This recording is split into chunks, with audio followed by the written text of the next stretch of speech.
بس انا ما كنتش متخيل انك تسيبيني يا طب حياة. يعني نكبر انا عملت ايه؟ يعني. ترند والله. لا مش اي ترند نمشي وراه. انت عارف ده جايب كام مشاهده على ما التيك توك؟ ماليش 35 مليون. بص بقى 35 مليون مغفل. بصراحه. بس يعني عايزين نتكلم ماشي. عن حاجه ليها فايده، ليها اهميه. يعني مثلا نتكلم على نشاط بتعمله مثلا او هوايه مفضله ليك. حاجه بنحب نعملها يعني. اه بالظبط. ماشي، نبدا مثلا هواياتنا احنا الاول وحاجات احنا بنحب نعملها، وبعد لا انت كده افتح يا ابني البتاع ده. وبعد افتح كده يعني انا محل سامع حاطين الحلقه بقالي يومين طب وانت مش ما فاتح طب حاجه. ما انا برتجل اهو خلاص، هو بتكلم حلو لا اهو لا افتح والناس عاجبها الحلقه. الكلام. افتح الحلقه. لا ايه ماشي بيقول معلش كده يا ما جدع، افهم حاجه معلش اي حاجه. يا شباب يوسف بس متضايق شويه. انا مالي، هو انا اللي اتكلمت، آه هو انا اللي نور اتكلمت. معلش، اصل نور عامل زي حزب الاعتراض كده. ايوه ايوه. بص هنتكلم دلوقتي عن هواياتنا احنا الشخصيه، وبعد كده هنكلمكم عن هوايات بعض الناس وحاجات اللي بيحب يعملوها. طب بس نبدا انا اول بيوسف. عاوزين، لا عاوزين الاول ندخل على حاجه. هو انت اصلا يعني ايه هوايه؟ اقول لك انا. كفكره عامه. كل واحد يقول رايه في المعنى المعنى بنفسه. حلو نبدا بدي، ماشي. ماشي ابدا عجبتني. اسم. عرفتني يلا. ابدا انت، لما اتكلمت ابدا انت. طيب. مايك معاك. ماشي. بالنسبه لي فكره الهوايه فكره ان انت بتبقى في حاجه هي مدفونه جواك اصلا، سواء موهبه او سواء كده، وانت بتبقى بتعمل. انا بالنسبه لي هوايه، بس في هوايه انت بتبقى حابب تعملها، وفي هوايه انت كده يعني فاهم، تحس ان انت اجبرت عليها وبقيت اتعلمتها وحبيتها بعدين. يعني مثلا كان في حد مثلا كنا سالينه في الحلقه فقال عملنا اسئله كده في الحلقه بنسال الناس هواياتها ايه، فقالت ان هي الاول كانتش تحب مثلا الكاراتيه، بعد كده والدتها ودتها حاسه ان هي لعبه عنف، دلوقتي هي محترفه فيها وبتدخل مسابقات والكلام ده. فاهمني، فهي ايوه بتتقسم لكده. يعني هي بتيجي بالتجريب. بالظبط. وفي بقى الهوايه اللي هي بتبقى موهبه اصلا، يعني انت موهبتك كوره مثلا، فانت هوايتك هتبقى الكوره، فانت كده خلاص احترفت في هوايه. لحظه واحده، يعني انت قصدك ان الهوايه يعني ممكن يكون لها وجهين؟ انا شايف كده.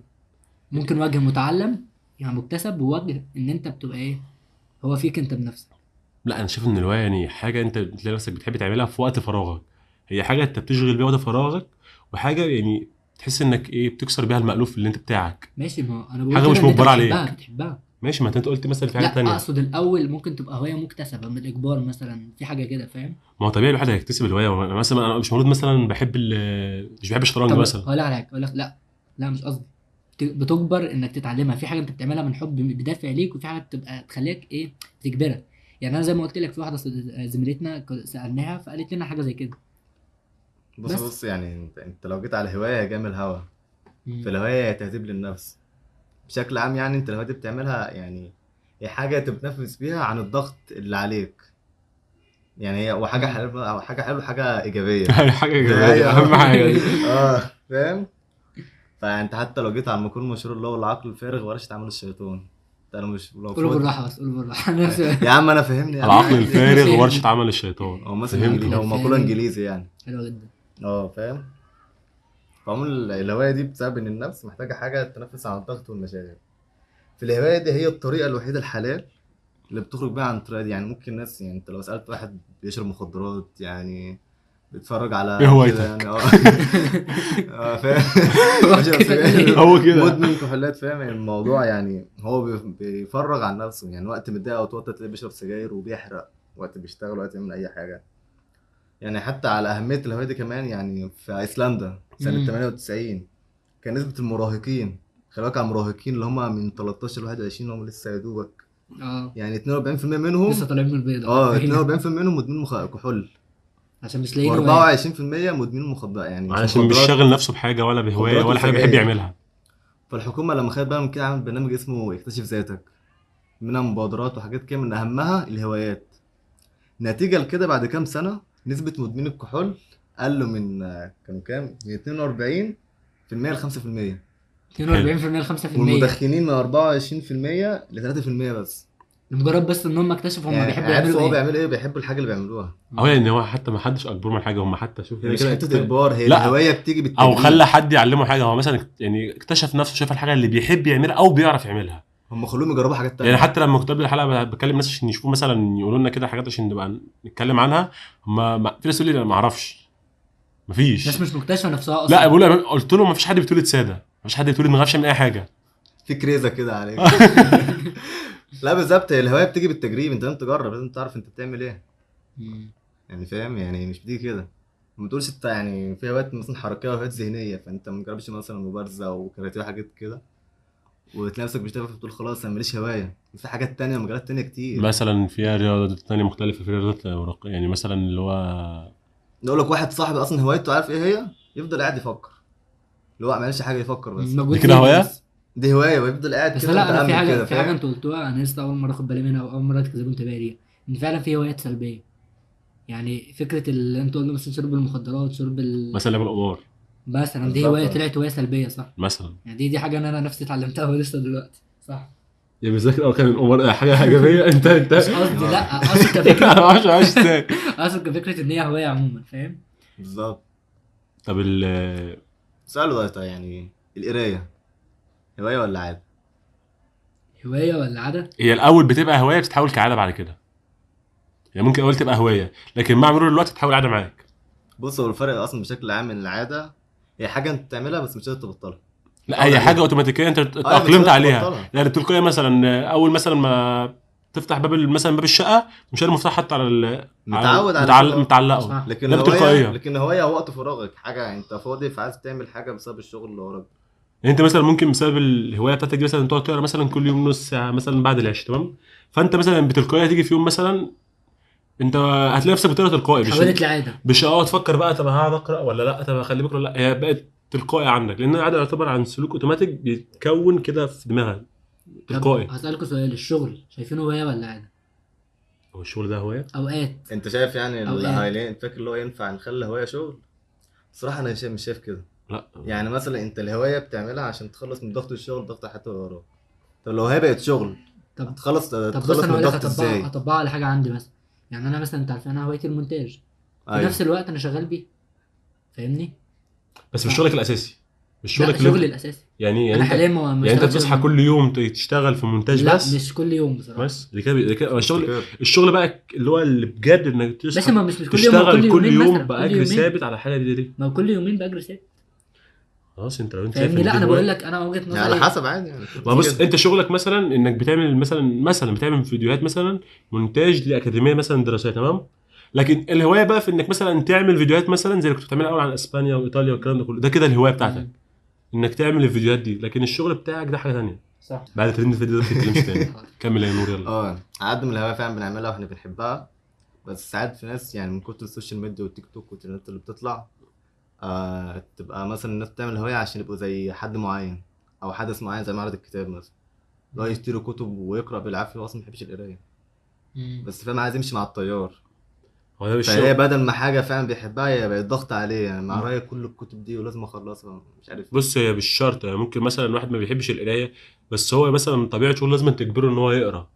فحلو ان بس هو هو مش شرط. ينساق، بص حلو ان بص هو هقول لك على مثلا حاجه. ينساق ورا حاجه كويسه. زي مثلا واحد ما بيتمرنش ولا بينزل جيم ولا مثلا بيعمل اي حاجه في حياته، لا مثلا حد بيحبه بقى بيبقى نزل يتمرن مثلا كده فخلاص بدا ينزل معاه، هي مش حاجه وحشه. بص لا، انا لكن هقول الحاجه لك. الوحشه مثلا، معلش انا اسف، انك تتبع مثلا ترند وحش، انك تتابع ترند وحش امم. مثلا الرقص او الحاجات اللي بتطلع وبنشوفها دي.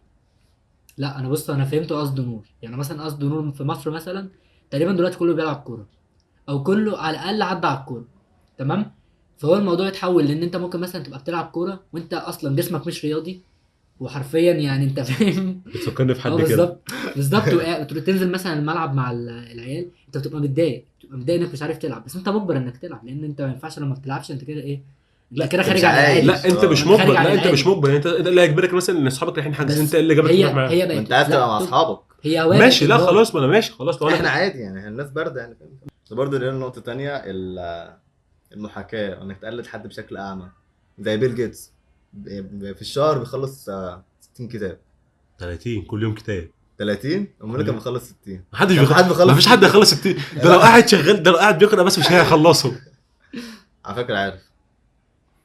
نقول انت معاك كام كتاب في البيت؟ 23. قريت منهم كام واحد؟ 7. في كده قد ايه؟ 3 شهور. اسكت اسكت، خش لا كمل لا في لا، دماغك. الواحد اه ما يحبش القراءه اصلا. انا انا ضد بحبها. القراءه، والله ما تخيل بهزر. بقى مثلا انت خطتك بيل جيتس فعايز تعمل زيه فتقرا كل يوم كتاب. حتى لو مش حابب كده. اه انت هتضطر تقرا بس كل. قدوتك، اه. يعني قدوتك كريستيانو رونالدو هيتمرن حوالي 6 ساعات كل يوم. وعارف بينام ازاي؟ يعني رونالدو بيقطع ساعات نوم، ايوه يعني ما. بينام ساعتين بالليل وساعه الظهر وساعه العصر وساعه مم. يعني. مش كده. صباح الفل يعني. اه دي غفوه يعني فاهم. يا عم هو اه بيكمل دوره نوم حلو بس جسمه رياضي اهو. اه فانت لا يعني انت ما تقدرش تريد اعمى، بس يعني قلت بالعقل، قلت يعني بالعقل. شوف دي حاجه حلوه، فانت شوف شوف اللي هتظبطها يناسبك، عليك شوف اللي يعني. يناسبك اللي انت تقدر تتاقلم معاه هو اللي تقلده. يعني مش تقرا 30 كتاب في 30 يوم يعني، ممكن تقرا كتاب في شهر. كتاب في 30 يوم او كتاب في سنه بس. كتاب في شهر وتستفاد منه اكتر من 30 كتاب هتقراهم في هيبقى مدار شهر. اسباب بالنسبه لك، هو متعود راجل فاضي متعود. واحد معاه الفلوس دي كلها هيعمل يعني هيقعد يقرا كتب اسمع او يصرفها. اصل يا عم مش هنحسد حد. هو الهوايه والهروب من المسؤوليه. لا ما بص، ما انت تعمل هوايتك بس تقدم مادي اللي ما عليك. احنا قلنا الاول الهوايه وقت فراغ، مش وقت يبقى عليكش فيه شغل. يعني مثلا وقت مثلا انا المفروض ابقى في الجامعه هنا، فلا انا مش في المود النهارده فهروح العب كوره، هلعب بلاي ستيشن. انا بقى بنعمل كده تمام. بنعمل كده يعني تمام، ما تحسش ان احنا يعني فاهمني؟ بس لا انت هوايتك تبقى في وقت اللي انت الوقت الفراغ اللي انت فيه، مش يبقى وراك شغل ووراك جبال متلتله من المذاكره ووراك. وشغل تلفزيون تتفرج بالظبط. على فيلم. تتفرج على فيلم او فاهم؟ تلعب لا ده لعبه كده بقى شويه، ده كده بقى برود. بقت ادمان. بالظبط. قلبت على ادمان. وانت شايف ايه يا نور؟ اللي انت شايفه بس اللي انت لا شايفه. هو الصراحه هو ما فيهاش فيلم هي عباره عن ادمان، انك لو يعني هوايتك المفروض تعملها تخصص لها وقت في اليوم بس. لا دي كده بقت عاده. ماشي هوايتك وقت ما انت فاضي ماشي، ما انت فاضي مثلا يعني خلاص. مثلا انت لو انت عامل مثلا شغل اللي هي بتكون بالمدور اللي احنا عارفينها دي 25 و10 دقايق ولا 30 و10 دقايق ولا ساعه الا ربع وربع ساعه، ربع ساعه تعمل حاجه انت بتحبها مش ترتاح. كده، لا ماشي أقول بقى لك كده على بقت عاده. لا ما هتبقى هقول لك عاده على بعد حاجه، كده. لا هقول لك على حاجه، عارف تفرق في ايه؟ ان دلوقتي مثلا قعدك مثلا في البلاي ستيشن او كده في اول السنه يبقى مثلا عكس اخر السنه ان انت بتذاكر، فاهم؟ ما انت هنا مفيش اصلا يعني احنا وقت. عندنا بنعكسها على دلوقتي. مفيش اصلا وقت للمذاكره، مفيش وقت اصلا للهوايه، فاهم؟ اتفضل كيف الحلقه ظهرت. بس يعني لو بنتكلم عن هواياتنا احنا الشخصيه وهوايات بعض الناس، تمام؟ هنبدا مع هوايه يوسف. مش انت ليه مركز بتفاجئني؟ عشان انت مش مركز. ليه بتفاجئني؟ عايزك انت تركز. واحنا في ركز امتحان. معانا مش مركز ركز. لا قول لي بقى لا هوايتك. هو عامل ايده كده هوايتك عشان الناس هتشوف مش شايف ازاي، حاجة. اشرح لهم بقى. حاطط رابط ايدين الاتنين على جنب وهو فاكر فاضل نفسه بعض، بلح. وحاطه على خده وعينه تحت شويه عشان ايه محدش يختاره. ماشي يلا. ايه شغل التوحد والهروب من الواقع. ماشي يلا. انا هوايتي زي ما قلت المونتاج مثلا يعني. بس بس ولا والله. كوره ولا رسم ولا لا، لا، قرايه ماشي. ولا مشاهده مش التلفزيون لازم ولا يعني مش في حاجه. حاجات الكلام ده كتيرة خالص، مش في الكلام ده خالص. التلفزيون بفتحه كل فين وفين، التليفون فاهم بقى ماسكه التليفون بس. يعتبر انت شبه متوحد، عندك بودر توحد يعني. للأسف. يعني للاسف. طب ماشي. ماشي، انت لما تكون ماشي. مضغوط من حاجه وراك شغل تقيل بتمنتج. منتج. لا مش كده، افضل قاعد فاهم مثلا على البي سي، يوتيوب بقى انا عارف هو بيعمل ايه يوتيوب بس انا مش هقول. يوتيوب. والله خلاص. مش حاجه غلط والله، بس انا برخم عليه عارف يعني. طيب. خلاص. عارف. يعني انت أيوة. لما تكون مضغوط مثلا ما بتعملش مونتاج؟ لا مش كده، بفضل قاعد على البي سي بس. اه والله. بتعمل ايه بقى؟ بتعمل ايه؟ يوتيوب.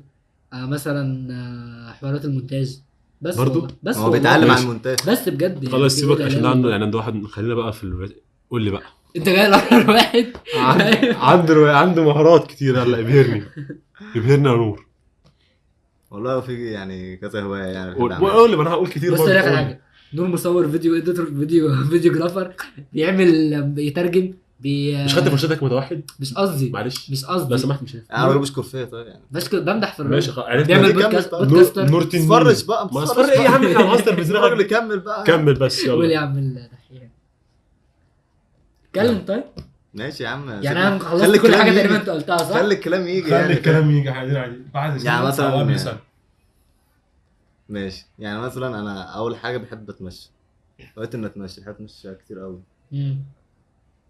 قبل كده والله اتمشيت من منطقتي من المهندسين لا كنت في ثانويه عامه من امبابه لحد المهندسين ماشي. يا ربنا، ان دي مسافه كبيره جدا، انت مش متخيل والله. احنا بنركب لها عارف تقريبا من عربيتين، الكليه لمدان العباسيه رايح جاي 3 و4 مرات كده. عارفين بنركب لها، بس؟ وربنا بنركب لها لا عربيتين. 4 يعني 4 5 9 مرات كده. بقول لك ايه، لا، لا، انا عملت لا انا في مره عملت كتير. فلوج بقى زي ما بقول لك عايزين نعمله. انا خدت ساعه قصدي اكتر من ساعه ماشي من رمسيس لغايه الحسين، مش المعز، لغايه الحسين. ومن الحسين واحنا وسط البلد ماشي. انا فانا كنت ماشي بقى، مين ماشي اللي هو احنا يبقى يوم إحنا كله ده ماشي. ضغط. قد كده على فكره وانت فاكر. طب والهوايه التانيه ايه؟ بحب العب شطرنج. بحب اي حاجه فيها تشغيل دماغ، شطرنج بقى، سودوكو، كلمات كراش، انت عارف الحاجات دي. انت بتلعب وأنت شطرنج كتير. وايه تاني؟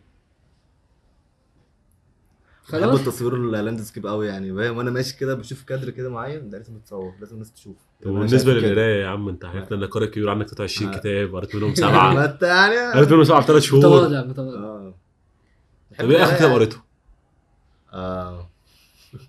محاضر المرضى النفسيين. حلو قوي ده حلو ده ده الجزء الثاني من كتاب محاضر الحمقى. ماشي حلو. وانت يا لؤي قول قول بقى كنت لسه اقول لك الاحمق اهو. قول بقى. انا بحب قلت إيه؟ الرياضه. الاحمق اهو. والمريض النفسي اهو آه. خلاص يعني. مثلا. صح ما كدبتش، بس مش مريض، بس مش احمق. مريض نفسي. اخلص يا عسل. يا عم ال- انجز بقى. سكر جدا. ماشي. الهوايات انا بقى بحب امارس الرياضه بكل اشكالها وانواعها. ليه؟ بس الرياضه اه يعني بدات وانا صغير كنت بلعب تايكوندو بس ما كملتش، وبعد كده بدات اتمرن سباحه بس ما حسيتهاش. انا بحب الالعاب اللي هي فيها اكشن او بحس انها توم كروز في نفسي كده.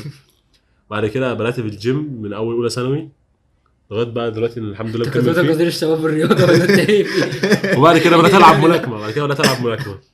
والهوايات برضو التانية ان انا احب اتفرج على افلام انجليش كتير قوي قوي، وان انا اقرا برضو. اكتر فيلم بتحبه؟ اكتر فيلم بحبه هو بيردها لك على فكره. اكتر فيلم بحبه في افلام كتير، ممكن اقول لك اول 3 او اول 2 يا مثلا. عم انت مش تحب الاكشن اه. والرياضه، اكتر فيلم اكشن بتحبه؟ جون ويك. جزء كام؟ الاربع اجزاء بس الأربعة؟ الجزء الرابع والثالث حاجه عسل. لا انا شايف التاني احسن. بس بس طب طب ماشي. طب نقول بقى اراء الناس. نقول بعد مثلا بعد هوايات الناس. ماشي هنبدا مع اول واحده من الهوايات بتاعت الناس. تمام. هوايتي المفضله الناس مع بودكاست. بقالي سنه ونص اهو ما بقتش اعرف اعدي يومي من غير ما اسمع بودكاست، وفرقت معايا طبعا في عيوني لما بقيت بعيده عن اضاءه الموبايل، وبقيت اهدى كهوبر عموما لان البودكاست رتمه هادي عن البوستات الفيسبوك. واحد زميلنا اسمه ابراهيم السقا بيحب يسمع انمي في غرفته الوحيده في نور خافت مع اكلته المفضله ومشروب. انا حاسس ان انا رب بكلم على- رشدي بوشناق او لطفي بوشناق. بجد والله يعني انا قريت ماشي. والله يعني بالي رايق. هم هوايتين. ماشي نسمع بقى الهوايه اللي بعديها. في طب حد اشمعنى انت اللي تقول؟ ولا تزعل اتفضل لا لا انت. لا لا خلاص صوتك حلو على فكره يا خلاص. جماعة. تمام. نخش على هوايتين لزميل عندنا. اول هوايه اسمها ايه يعني؟ الهوايه دي اسمها القراءه. بتحب تعملها بطقوس معينه؟ هتطير ولا ايه؟ لازم اكون قاعده في ولا مكان سمعتين. لا لازم اكون قاعده في مكان رايق وهادي نسبيا، ويكون مزاجي مش متعكر او مش متضايق، بمعنى اصح ان انا ما اكونش موجود في المكان. الهوايه الثانيه الطبخ. بحبه جدا وبيحسن حالتي المزاجيه جدا. اي حد بيحب الاكل عامه هيفهمني، وانا والله بموت في الاكل. بس انت تخيل ليه بتقول رايك؟ يا عم انا حر يا عم، ما حدش عني ماشي، حاجه. يلا. بس تخيل كده تجيب 5 أو 6 مكونات كل حاجه بطعم وتخلط كل ده عشان يطلع لك حاجه.